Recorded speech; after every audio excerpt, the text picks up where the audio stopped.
It's another beautiful Sunday afternoon. This is Rubbin Minds. Welcome. My name is Ebuka Obiuchendo. Thanks a lot for joining us. Happy Valentine's Day to all of you celebrating. It's supposed to be a day of love, even though a lot of us are not particularly feeling that way. Regardless of what part of the country you are, there seems to be a plethora of issues, especially security-wise. From the north to the south, everywhere there seems to be something going on, and people are pretty tense, nervous, not very happy. But hopefully the spirit of love and Valentine's gets to seep in to our home somehow, and we have a calm day and hopefully a better week ahead. We're going to be starting off the show today talking about a lot of things that have happened the past week. Now, during the week, we did hear from the Lagos Judicial Panel of Inquiry that was set up to investigate issues around SARS operations and the alleged shooting at the Lekki toll gate on the 20th of October 2020. There was a vote apparently to reopen or to repossess the Lekki toll gate by the Lagos State Government, or the LCC, which evoked some reactions from Nigerians, and a protest was planned. And we saw what happened yesterday, and things didn't particularly go very well. I'm being joined now by Fisayo Shoyombo, who's a journalist. Thanks for being here today. Thank you. Good afternoon. Good afternoon. Yeah, so a lot happened yesterday, and I know you were actively following a lot of the situations. Tell us exactly how we got there. And, we saw a lot of images, a lot of videos, people being arrested, people walking by. Why did the protest still have to happen yesterday? Because there were issues from the original NSAS protests that were not addressed. Now, talking about how we got here, you see, we got here in the first place because there was an attempt to use hoodlums to halt protests by Nigerians, all over, in states where it happened, and then the army cracked down on the protesters, shot at many of them. A good number of people killed. I personally, in an investigation I did, said I tracked up to 20. Lots of people injured. Nothing, no attempt to compensate them, no attempt to get their lives back on track. So those who were involved with the protest, who indeed are aware of the deaths, of the injuries, are still aggrieved. And then you want to reopen the toll gate. Mind you, there are see, when people say, what happened on October 20? Where are the deaths? Where are the victims? Where are their families? Where are their friends? There are a number of them who want to talk, and the panel hasn't had time for them. And then you have people like that, and then you reopen the toll gate. How do you mean the panel hasn't had time for that? So, the panel was set up before October 20 by Governor Sanwo-Olu to take care of issues relating to police brutality and SARS abuse. If it wasn't set up for the Lekki toll gate incident, even though it's one of what it. So there are a number of issues for the panel to deal with. You have people. Lagos is massive, it's big, and then the abuse that people were facing in the hands of SARS, widespread abuse. So there were lots of people coming to the panel daily, and then the panel hasn't had time to speak with people who have things to say about the toll gate incident. And then you are reopening the toll gate.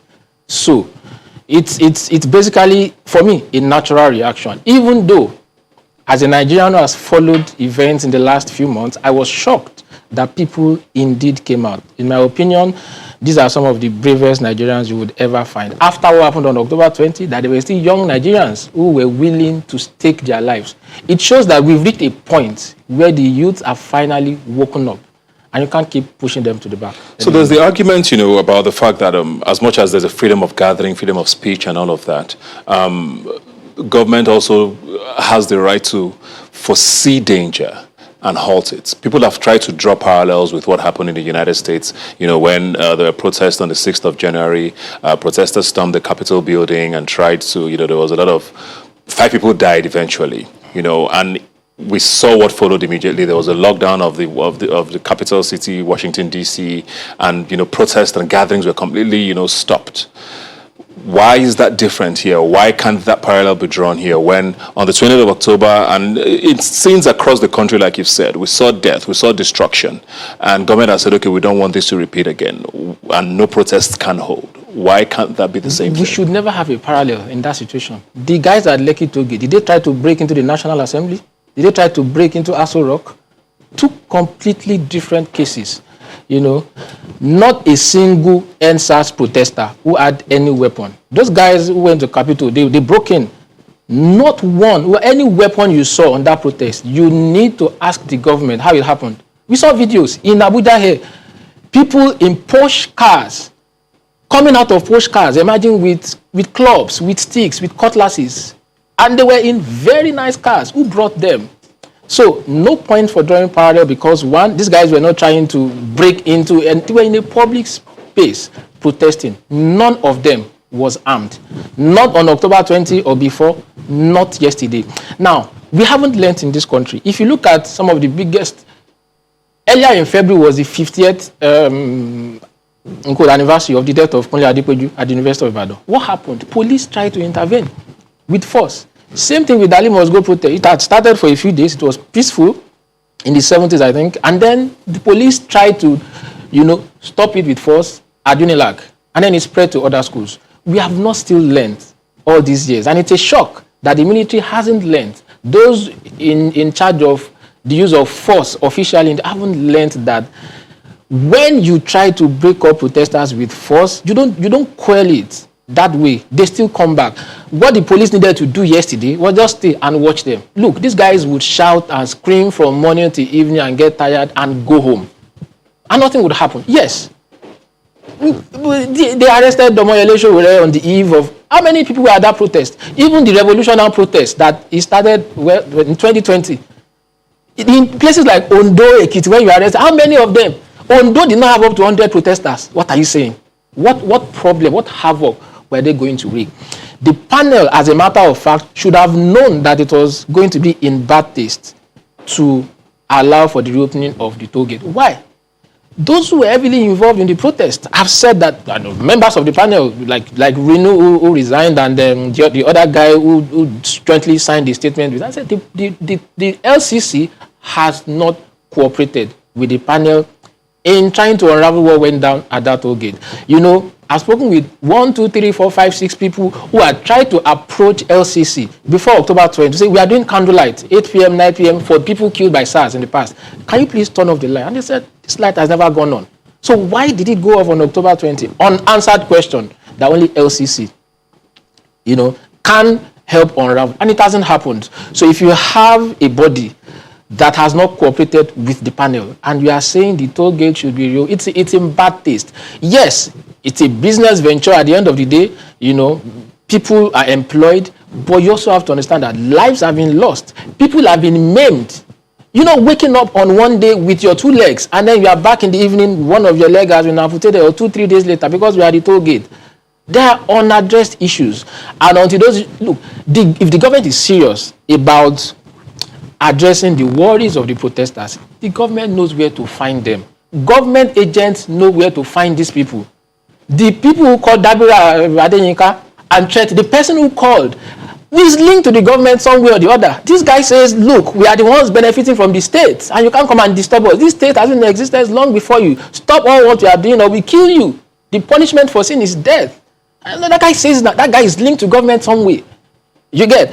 The people who have been threatened, who have been, the government can't find them and indeed dialogue with them. So yes, this has happened. What can we do to make life, how can we get your life back on track? That hasn't happened. And then you want to reopen the toll gate and you expect them to be happy with you. Well, I think we're joined online now by Reno Duola, who, like you mentioned, there was a member of the Lagos Judicial Panel of Inquiry, and she resigned during the week when the vote happened. Reno, if you can hear me, how are you doing?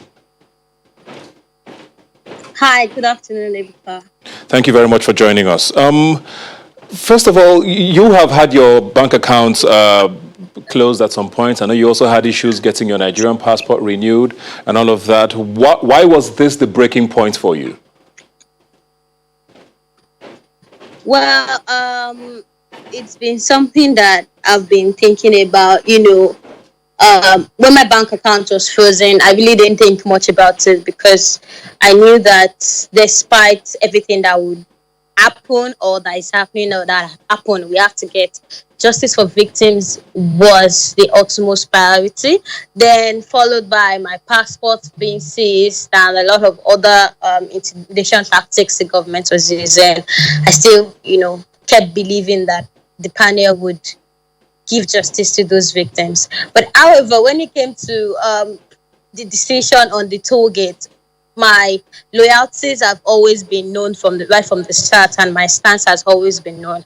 Justice for the victim has to be the priority and the utmost and of utmost importance before anything else can come to reality. I mean, the courts were burnt in Lagos. Nobody's asking to rebuild the courts. Bus station. I mean, the one in Oyingbo was burnt. Nobody's asking that how would they rebuild or how would they buy back all the buses that were burnt. But the toll gate is the utmost priority. We're yet to listen to these victims. The army is refusing to come to the panel. We're yet to know of the level of involvement that LCC has, coupled with the fact that this same LCC refused to release their servers to the forensic expert so that the forensic expert can authenticate the footage which they submitted to the panel. And the panel goes ahead to release the toll gate to them. I mean, it was just the height of it all for me. And I said, you know what, the government is only out to use us for affirmative actions. I don't think that they really, really intend to make this work, because I think for me, all they want to do is to just whitewash their image with the panel, make it look as if they are doing something, which is literally nothing to me. So that's why I said, you know what, I think this is not working for me. The panel is going to one of the most important things is that the victims are given a space, they're given opportunity to hear their voices, to hear their complaints. But is the government really committed to the youth demand? And looking at what happened to yesterday to the protesters at the Lekki toll gate, you would agree with me that I was entirely right. Okay, I want to ask a two-part question now. First of all, you've been on the panel for a couple of months now. Working with your fellow panelists up until this point, did you feel like there was something that was going to be achieved with regards to your other fellow panel members? There were 9 of you, 5 voted for the toll gate to be open, 4 others voted against. Up until the vote happened, did you feel a sense of a division on the panel? And secondly, there's been arguments about the fact that the youth needs to be represented on this panel. Now you've left. It seems like we're losing out even more. What's your take on that? The first question, I felt like we're on a course of social change, on a course of reformative social change, where victims get to heal. It's not only by paying people money or compensation that they get to heal. Some people just want an avenue where they tell the world what has happened to them, what they've passed through the hands of these police officers. They just want to let people know that they are also victims of the system. They've also been brutalized and harassed. So during those times I was sitting, I felt like yes, we're on a course, because these people kept coming, kept telling their horrorful stories. I mean, these stories were horrific, to be honest. Some were amputated, some most of them extrajudicial killings, and the rest. The stories were really horrific. So I felt like the most important we're halfway through the course, because telling your story alone is one way of healing. Then we'll talk about compensation, we'll talk about healthcare, we'll talk about therapy, and the rest. So there was no division in the panel, because yes, the phase we're on was listening to the victims. Now it came to making major decisions on the panel. I mean, this panel wasn't the initiative of the government. The NTAS protest led to the youth demanding for a 5 for 5, which the judicial panel was part of these 5 for 5 demands. And before those panels could work, there had to be youth representative on them, because there was already this distrust between the government and the people. So without the youth representatives representing the youth constituency, those panel would have never moved to its hearing phase. So we are an important part of the decision. Now, when it came to the decision of the Lekki toll gate, we were on the opposite side. We believe that the toll gate should not have been opened right away, and told the chairman. But 5 other members of the panel said they believe that the toll gate should be open. Now, we said we need to talk about this issue very carefully, because our constituency is expecting something from us. We're not yet to help the government justify itself. We're yet to get justice for the victims. So we just found out, the rest of the panel members decided to go in and make the announcement without us. in the absence of the youth reps and civil society members. I mean, it literally turned to something else. Until that point, there was no division. We're working So what all happens fine. to I your think what happens even to your right now, position the on the panel panel. now? What happens to your seat on the panel? Well, like I told someone yesterday, I think that we would see. There's still one other youth rep on the panel. I believe that he has the capacity to still keep fighting and keep standing. But to my own morals and conscience, I do not believe that I can remain on the panel and allowed my name to be rubber stamped into major decisions that I do not agree with, that I do not believe represent the best interest of the constituency I am there to represent. I'm not Okay. there for myself. I'm there for the youth. Okay, I'll come back to you, Renu, now. Fisayo, we've heard her. What's the way forward now? I know you've talked about the fact that justice has to be served. We looked at a lot of the images and people who were even walking by yesterday that got arrested. We saw videos of Mr. Macaroni, who's a popular comedian, putting out a video today talking about how he was beating up with 39 other people who were arrested. I mean, his eyes were blood red at the time. So the one thing we're fighting seems to still be going on. Is there a way out? Only government knows, to be honest. The Lagos State government only can answer that question because the government has both the yam and the knife. The panel, for instance, was set up to attend to victims of NSAS-related abuse and related matters. The panel was not set up strictly to investigate the Lekki toll gate incident. So as it is, you have the army that has withdrawn, and the panel says, if the army withdraws, there is nothing we can do about it. The panel, at the start, in the early days, was trying to gain access to Ikoyi Military Hospital, and then there was a lot of fuss about, why can you come in uninvited? And it's clear the army is above the law. It's not normal in a democracy, but we are not even running a normal system of government in this country. We know that. I mean, the president issued a statement after what happened in Lekki, and he could not even mention it. So a lot of things are wrong with the way we are set up at the moment. And only the government, indeed, can show that it is ready for progress. Yesterday was Occupy Lekki toll gate.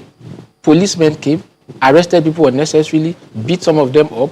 At Ajeniji police station, a policeman slapped a lady and said, now nabi NSAS, abi. That still happened yesterday. Policemen, you saw the video of Mr. Macaroni, and they still had the effrontery to record that video because the police did. The people who were being beaten, who were crammed up in that space, couldn't have been the ones recording. Of course, you know, you get to a police cell, the first thing they take your phones from you. So police had the effrontery to record and still put it out. So it shows we are not ready. It shows that the police itself, as an institution, is still not ready. It shows the army, as an institution, is not ready, is above the law. The government doesn't seem to be interested. The government's interest looks to be, look, forget what has happened and let's move forward. And that's difficult to take for anyone in his right senses. Quick yes or no question now. Do you still have faith in this panel? In this panel, the judicial panel? Do I have faith? No. I tell you what. So look, the handwriting is on the wall. Before now, I honestly try to publicly avoid saying anything, about yes or no to the panel. But the handwriting is on the wall, and it's clear for everybody to see that there's really nothing. The panel can't. I mean, the panel admitted it itself that if the army doesn't come, there's nothing we can do. This is a panel set up by the government. LCC is owned by the government. It used to be a public-private, but now owned by the Lagos State government. LCC truck was used to arrest people yesterday. You saw it. Even though it broke down, they pushed it. But it was a truck by LCC. Why does LCC have a black barrier? And why is it available to the police? So it's by them, for them. It's hard to have faith. So just before we go, a doctor at Reddington, came to the panel, and said that Reddington was overwhelmed. And also when people say that, Lekki, who died, who was injured, and I'm like, you are making mockery of your sense of logic. Reddington is one of the best private hospitals in this country. If the doctor says we are overwhelmed, that word says so much. We have to take a break now. When we come back, we'll get a final word from Renu Ojuola, who's joining us online, and we'll be right back. Don't go away. All right, welcome back. We're talking about the Lekki toll gate incident, which occurred yesterday, and I have here with me Fisayo Shoyombo. Very quickly now, There were a lot of arguments about, the protests even work. This was back in October when the NSAS protests were going on. People seemed to lose faith, when the 20th of October incident happened. Now it has come back again. Is this the end of protests? This is just the beginning. I can assure you that as a journalist who has watched developments, it's just the beginning. For the first time, in as long a time as forever, people in government were shocked. They were shaken to their foundations. You talk to people, they didn't believe it. They were helpless. How do we get these people off the streets? And then, as an individual, I didn't expect that people would come out yesterday, but they did.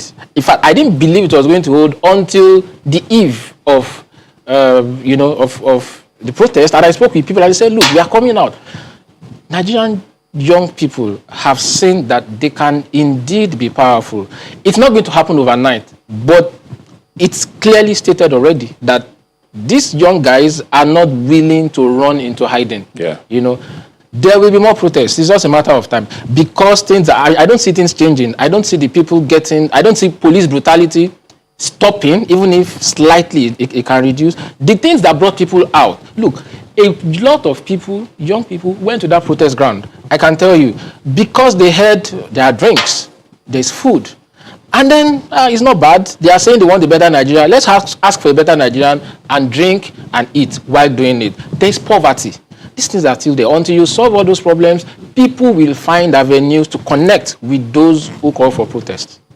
All right, thank you very much. Renu, I know you're still there with us. Now, what happened yesterday is directly linked pretty much to, the votes of the panel and, the reopening of or the repossession, whatever word the government has been using, of the Lekki toll gate. Do you feel vindicated by your decision to leave the panel, seeing what happened yesterday, or are you now worried about how things are going to turn out going forward?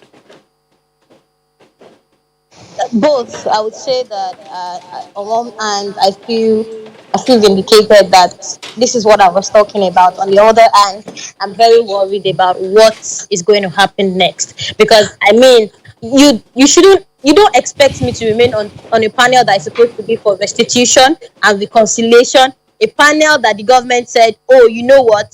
This is evidence that we've listened to the demands of these young people. Look at the panel. They demanded for a panel and we set one up just for them to stop the protest, just for them to go back home. Now, while on that panel, people decided to come out to protest because of a decision which the government literally took on its own because they were pressuring the panel. They kept applying times without number for the toll gate to be reopened as if that was their utmost priority. And you went ahead yesterday to brutalize people, to beat up protesters. These people they've not even started protesting when they were thrown into Black Maria and passed and transported to over 3 police stations in Lagos State. Literally, the police will tell you most of the times they don't work on Saturdays. The courts don't work on Saturdays. You cannot bail somebody on the weekend. You have to wait till Monday. Yesterday, a mobile court was set up around 6 p.m. in the evening to arraign protesters on frivolous charges after beating them, after smashing their phones, after seizing lots of their properties. And you still think that I would remain on the panel? My conscience wouldn't have allowed me to if I hadn't resigned on Friday. On the other hand, I'm worried about the government commitment to all this. They are telling the media, they are telling the whole world, they are telling Nigerians that we're listening to these people, these young children, they just want to destroy things. They just want to go ahead to threaten national security. They literally called protesters terrorists. Meanwhile, right in front of the press, okay. Like I said, you are beating well, up thank people. You very much, Renu. Actually, before we go, did your bank account functional again?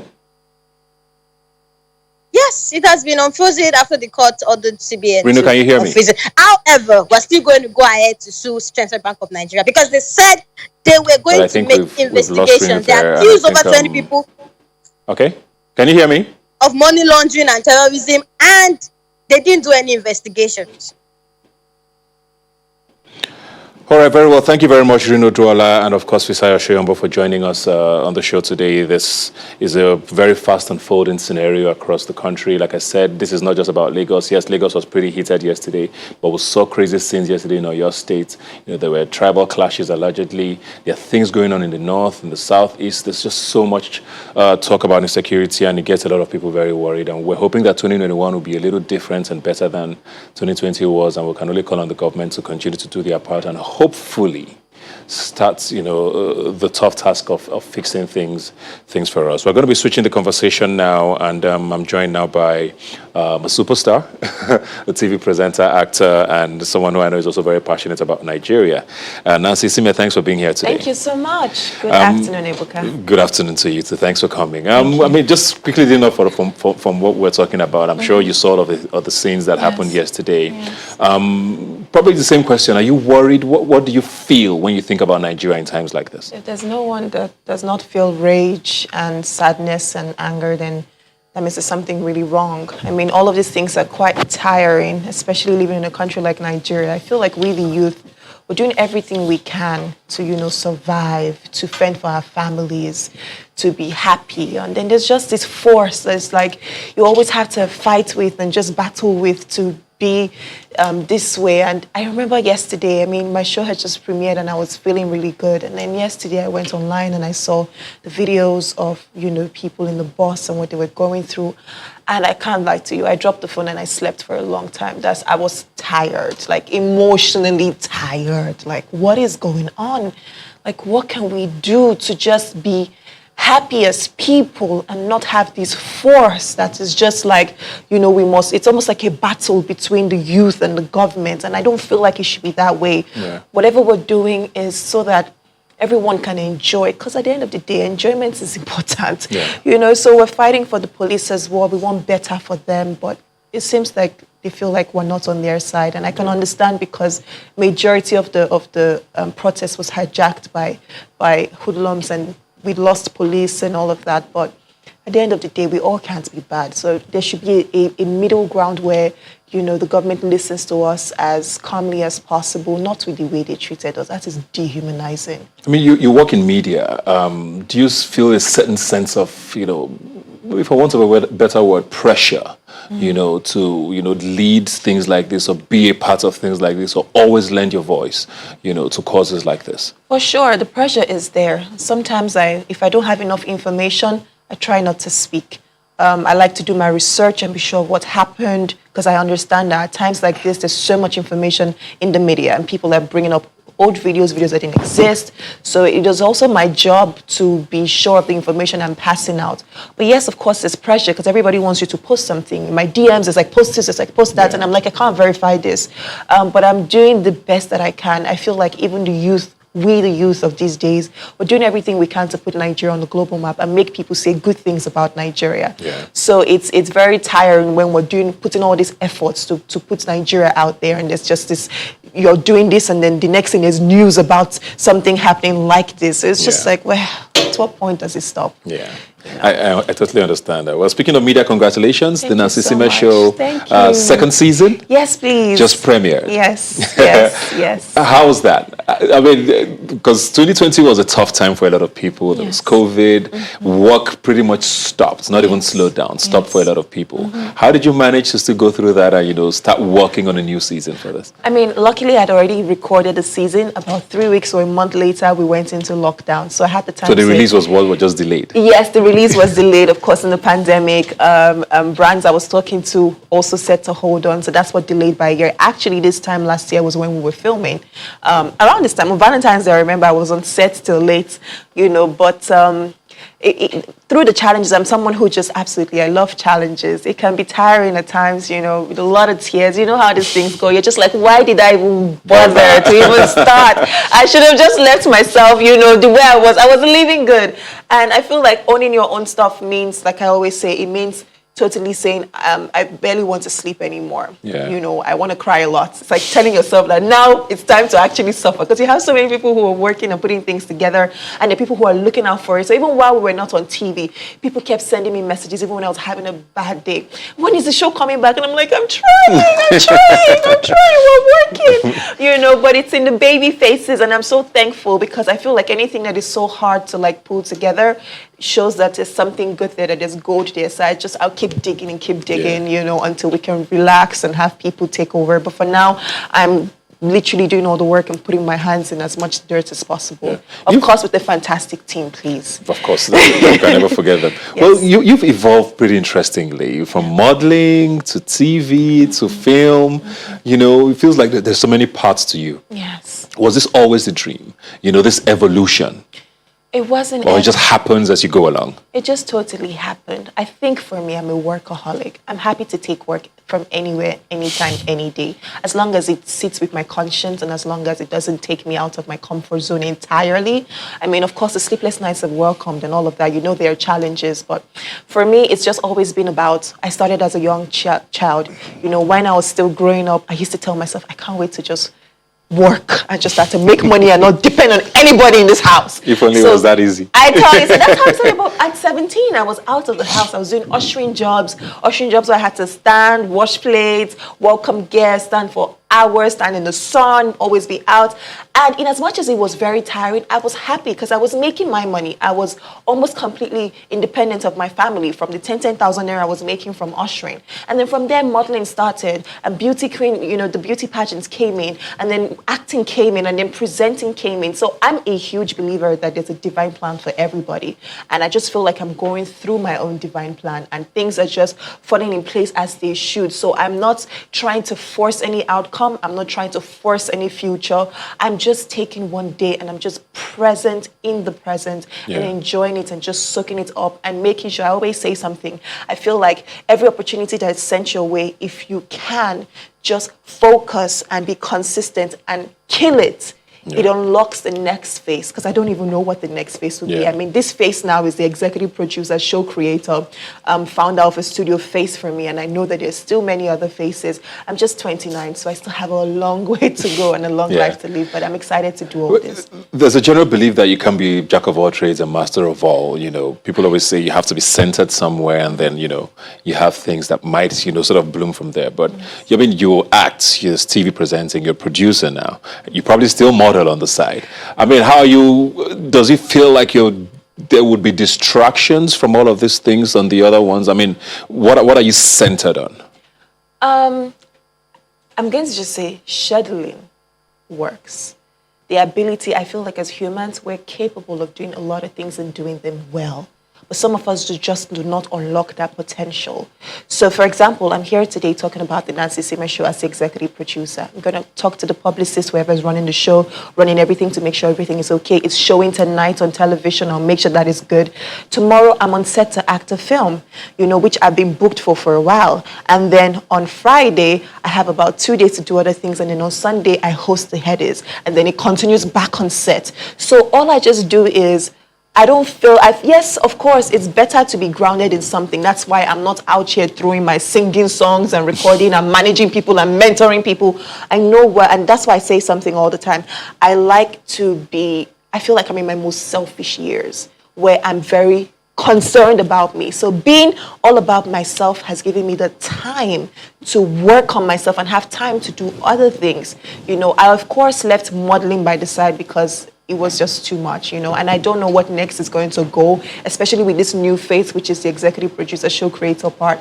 So I don't know which other side of me is going to, you know, have to move on, die off to accommodate this phase, because I can't lie to you, I don't sleep anymore. What are you most passionate about, though? I love talking and I love acting. I hate that one has to at a point give way for the other to, you know, continue on. But I love the two of them, and I'm just going to naturally see which of them falls by the roadside, because somehow naturally one just withers away and the other just, you know, and just continues on. So we're just going to see. I don't want to preempt. I don't want to say anything, and then tomorrow you're like, boy, you said you're going to act forever. You know, I'm just like, Well, I mean, I talked about 2020 earlier and how crazy a year it was, everybody knows. Yes. You know that 2020 was crazy. But even in that, you still were able to be in 2 great movies. Kambili, which came out earlier, you know, did very well. Then you were in the movie that was sort of The highest grossing. smashed records on Ghetto. Yes. Yeah, how did that come about and how did that feel, working with Funke Akindele and being in what is now the movie to beat in the industry? It's amazing. Auntie Funke is somebody who I tell her I emulate her work ethics. I tell her all the time, every time I'm with her, I'm watching her, and you can literally see her in her own head. And those are people, with those kind of people, success is just guaranteed. We have a group where Auntie Funke is constantly talking into. You can tell that this person is vested. Yeah. She's making voice notes early in the morning, late at night. And that just shows that this person, and anything that you're invested in, just flourishes. So for me, being in that film is even the list of,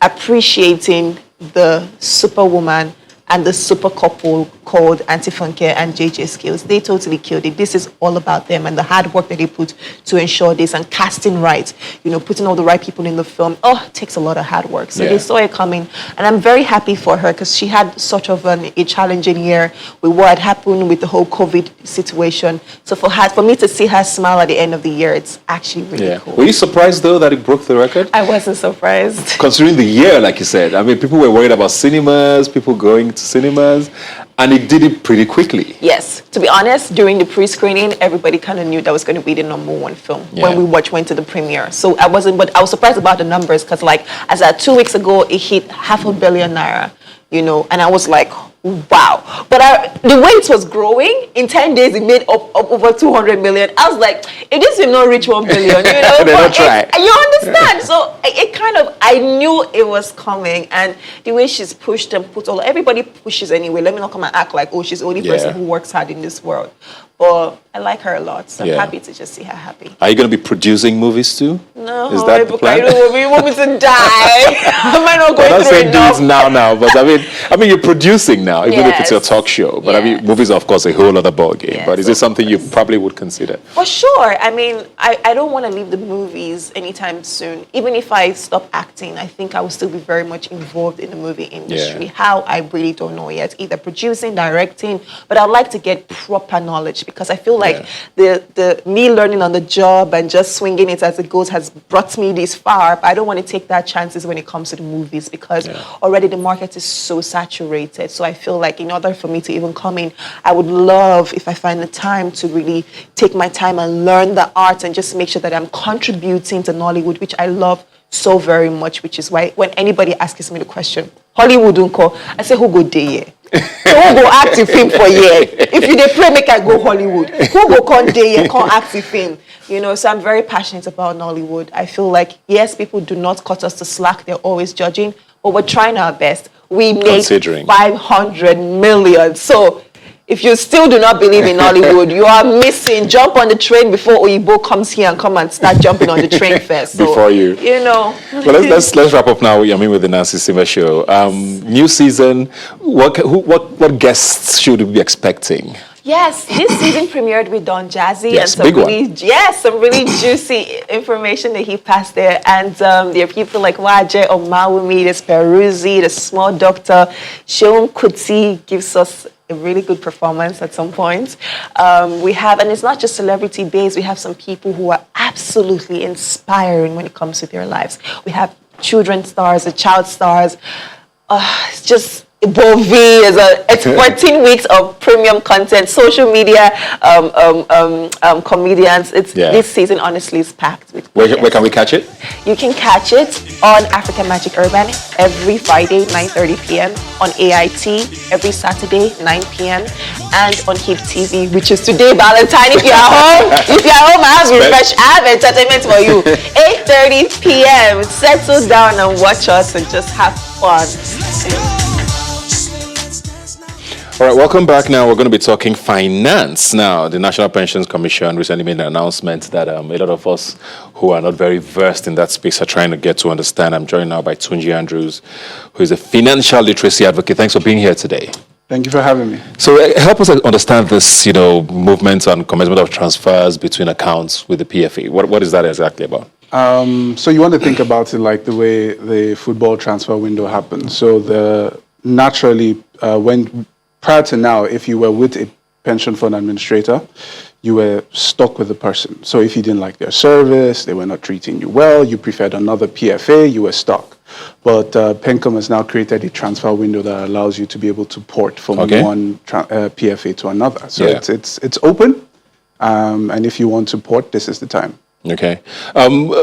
So I like the fact that I use ports there because that was initially what came to mind, with the telecom pretty similar. networks. It's pretty similar in terms of seamlessness, and the same way you carry your number with you is the same way you carry your money with you to the next PFA. So it's just really around what kind of service you're moving away from or moving to, that is really the consideration for a lot of people. But just like with telecoms, there are people who swear that, when you pause, you end up finding out all the telecom services are literally the same. What's the guarantee that with PFAs? What would be a reason for someone to want to port? Okay, so people are not very conversant with PFAs. So you want to look at them like banks. There are banks and there are banks. There are banks that only operate in some parts of the country, and there are some banks that operate in the entire country. Yeah. So while PFAs operate all around, but there are PFAs that have been around for as long as 26 years. There are PFAs that just got licensed a couple of years ago. There are some that are doing really, really well because they have a lot of funds. There are some that are managing to scrape funds together. So really, it's a case of two different levels, with some of these PFAs. They're the big boys in the industry, and there are a few that are just, coming through. Okay. So, very layman question. Why is this possible with pensions and not with banking? Because I just thought about it now, like, why can't I, if I'm not happy with bank A, why can't I say, okay. You want to carry your history without having to walk in and do all of the, withdrawing the cash and reading. Why is it easier with pensions? Maybe that's the question. Well, I think the reason why this was created was because prior to now, you were stuck with your PFA. Yeah. You couldn't move. So even if you wanted to take your money out, it's not even possible. Yeah, it's not possible. So I think that was why this was created as an extra, kind of special scenario. With banking, at least you can go, even if they won't allow you close the account, you can collect the money, But this was a reason that a lot of people have been complaining because, people on some side of the table looking at some PFAs doing some really fantastic numbers because of the size they have. Some PFAs like ARM, for instance, you'll be looking at numbers and wondering, how are those guys doing those kind of numbers? I want to move there, but you can't move. But this transfer window allows you to be able to, carry your bag from this side of the table to the other side. Doesn't this kill smaller PFAs? No, it gives, this is the thing. I like what the Pencom is doing because it allows everybody to be competitive. Because you can't port for me, it means you are here. I could give you bad service, you can't go anywhere. But now you have to step up your game. You have to really give me the kind of competitive, returns I want. You have to give me customer service. If I call you, no more that sluggish, who is this? You answer because I can move, So it's really about giving the very best in customer service because it's all that everybody's thinking about right now. Yeah. Thinking about how they can do the best for the customer and, give the best returns, really. So basically it's going to be like survival of the fittest Exactly. Now. You have to be fit to You have to be fit to compete. Yeah, you have to be fit to compete. And that's why some of the bigger ones have the advantage. But this is also a good time for the small ones to also, be crafty, move. But the bigger ones are very big. So, this is a good time. This is a good time for everybody. But, you find that a lot of Nigerians are still not very, like you said, very versed or even subscribe at all to, pension funds for whatever reasons. Why is coverage so low still, you think? Well, so there, or even the conversations.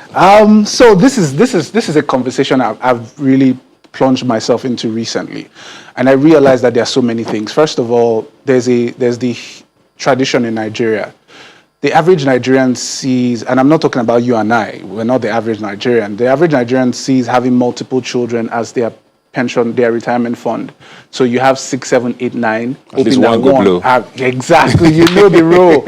But that is a problem because, and this is what scares me, because right now we have about 5 million people in Nigeria who are aged, that's 65 and above.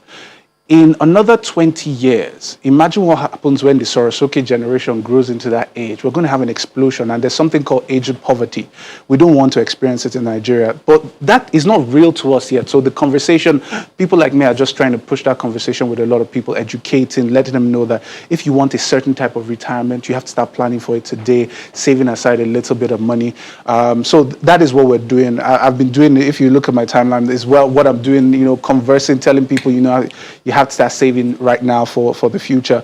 So a few companies too are doing that. I would say ARM too has been doing a lot of education in that area for people to, basically prepare for the future. And Ebuka, you don't want to know what will happen in 20 years if we don't fix it. Yeah. Look at Nigeria now. Imagine we have 20 million aged, poor people in Nigeria. We won't be able to manage it. Imagine the healthcare system. Even you and I, one uncle, man, bro. Yeah. So if I was going to sign up with the PFA now, what key things should I consider or should I look out for? So if I'm going to port even. So you want to look at track history. PENCOM always releases every year how the PFAs do. They are the star boys, in the industry. That always do particularly well. You also want to look at customer service. You want to look at how they treat you, the stability of the company, how long they've been around. A few of them are like that mark tick all the boxes. Like I mentioned earlier, ARM is one of them that ticks all the boxes in that area. But if you want to look at a PFA, you just want to look at what kind of returns are they giving me, what kind of customer service is available here, and how long have they been in operations. Yeah. So just on a final note now, how does this porting happen? I know with the telecom, they just went to the new network. Yeah, but this one you have to do a bit of a revalidation, a recapture with your present PFA. Once they've done that, then you would you can go to the website. I think with ARM is ARM Pension on the website. Just get somebody will come over and do the capture for you. You can even do it online, basically, but I think it's always easier if you have one of their people come over and do the capture for you. But first do the revalidation with your PFA before you reach out to the new PFA you want to. Nigerians hear capture now and they're just like another round of... No, but this is your money. This is your money. Think about it. It's like they want to make sure that it is you that is porting. Think about it, because you have millions and millions saved in that place. Let Ebuka come and say his name is Tunji. So yes, you have to go and recapture, basically. All right. Well, thank you very much for being here today. We'll be looking forward to... I mean, like I said, the pensions conversation space is still very light, and it seems to be an elite sort of conversation, unfortunately, but when it shouldn't be. Is it a case of a disposable income not being available, you think? It is. But my real purview is with the last mile, the poor man, the average man on the street. That's where we're going to. So I will be coming back to talk about that, because this is a task that nobody wants to do. And, everybody's looking at me like, Tunji will send you a message. But we're excited about it. Yeah. We're taking looking at growth, projections, what does it look like? With regards to numbers. It's massive. You see, the potential is massive. So right now we have 70 million people in the labor force. Only about 10 million are in the formal pension system. Yeah. We have, let's say, 60 million people either unemployed or employed in informal sector. These people, you can actually capture this entire 60 million in the pension system. But nobody's willing to take up the task. A few people are, but I've taken it as something I really want to do. So if we're going to be remembered, let's be remembered for something good. Yes. Well, good luck. Looks like a tough fight, but we're definitely rooting for you. Well, yes, please, root for me. I need it. Thank you very much, Tunji, for being here today. Always a pleasure. And thank you for joining us. Like I always say, you can follow the conversation on Twitter. Rubbin Minds now is the handle. Please use the hashtag Rubbin Minds when you tweet at us. And remember, COVID-19 is still raging out there. So please be safe, wear a mask, socially distance, and stay at home if you don't have to be out. I'll see you next Sunday.